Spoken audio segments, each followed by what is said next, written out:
안녕하세요. F1 소식을 나누는 루이스 라이브입니다. F1 2024 시즌은 9번째 그랑프리인 캐나다 그랑프리까지 마무리되었습니다.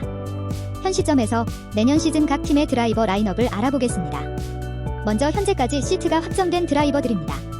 레드불과 페라리, 맥라렌은 현재 드라이버 라인업이 완료된 상태입니다. 이외에 시트를 확보한 드라이버는 메르세데스의 조지 러셀, 에스턴 마틴의 페르난도 알론소, 알비의 유키 츠노다, 윌리엄스의 알렉스 알본, 그리고 킥 자우버의 니코 훌켄버그입니다. 메르세데스, 에스턴 마틴, 알비, 윌리엄스의 각각 시트 한 자리가 남아있고 알핀과 하스의 시트 두 자리는 아직 주인이 결정되지 않았습니다. 정리해보면 20개의 시트 중 11명의 자리는 결정되었고 나머지 9명의 자리는 미정입니다. 아직 공식 발표는 없지만 최근 믿을만한 소식통에 의하면 에스턴 마틴의 랜스 스트롤의 재계약이 결정되었다는 이야기가 있고 그의 아버지인 로렌스 스트롤과 에스턴 마틴의 관계가 지속될 예정인 만큼 랜스 스트롤의 재계약은 거의 확정적이라 볼 수 있습니다. 그렇게 되면 남은 자리는 8개입니다. 그럼 이 8개의 시트를 누가 차지할 것인지에 대해 팀이 아닌 거론되고 있는 선수들을 중심으로 정리해보았습니다. 1. 카를로스 사인츠. 시즌 초반만 해도 카를로스 사인츠의 빼어난 성적과 함께 레드불을 비롯한 비어있는 여러 상위권 팀들의 드라이버 후보로 가장 먼저 언급되던 사인츠였습니다. 하지만 최근 들리는 소식에 의하면 사인츠의 입지는 많이 좁아진 상태입니다. 레드불이 페레즈와 2년 계약을 했고 유키 츠노다에 대한 레드불의 기대가 알비와 재계약으로 이어지면서 사인츠에게 돌아갈 레드불 시트는 없는 것으로 보입니다. 게다가 리저브 드라이버인 리암 로슨이 재계약하면서 로슨의 F1 데뷔를 예상하는 전망이 높습니다. 거기에 에스턴 마틴도 랜스 스트롤과 재계약할 것으로 보이기에 이제 남은 메이저 자리는 메르세데스밖에 없습니다. 하지만 이 자리는 현 드라이버보다는 미래의 챔피언에게 더 가능성이 있기에 사인츠의 선택지는 상위권 팀이 아닌 중하위권 팀인 윌리엄스와 자우버 정도가 남아있습니다. 윌리엄스는 사인츠와의 계약에 적극적인 편이고 자우버는 2026년 아우디와 함께 큰 변화를 준비하고 있지만 현재 성적이 너무 저조합니다.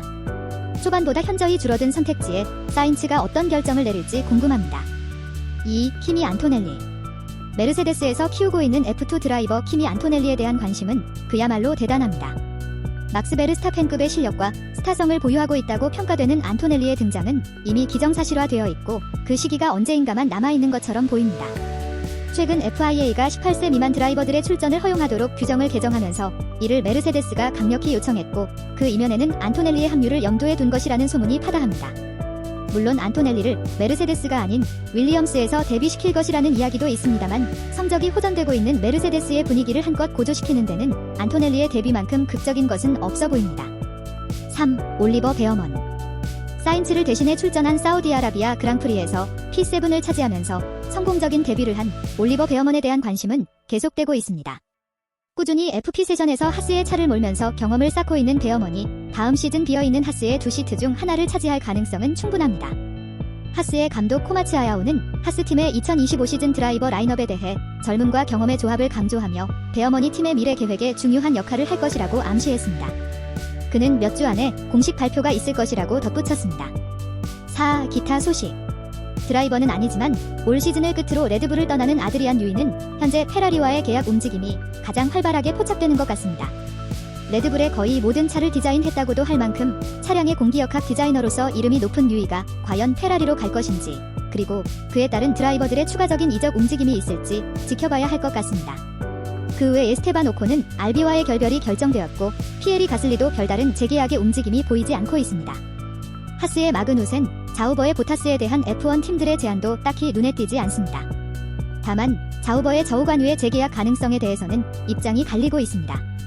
실력과 성적으로야 당연히 퇴출 1순위이지만 페레즈와 레드불의 재계약에서 볼 수 있듯이 F1에서 드라이버들의 계약 여부에는 그 실력과 성적만큼이나 큰 변수가 바로 스폰서입니다.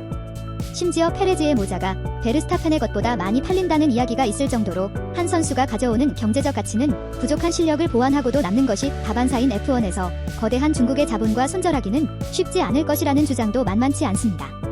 이런 점에서 저우관유의 재계약 여부는 좀 더 지켜봐야 할 것 같습니다. 지금까지 2025 시즌 F1 드라이버들의 라인업 전망에 대해 알아보았습니다.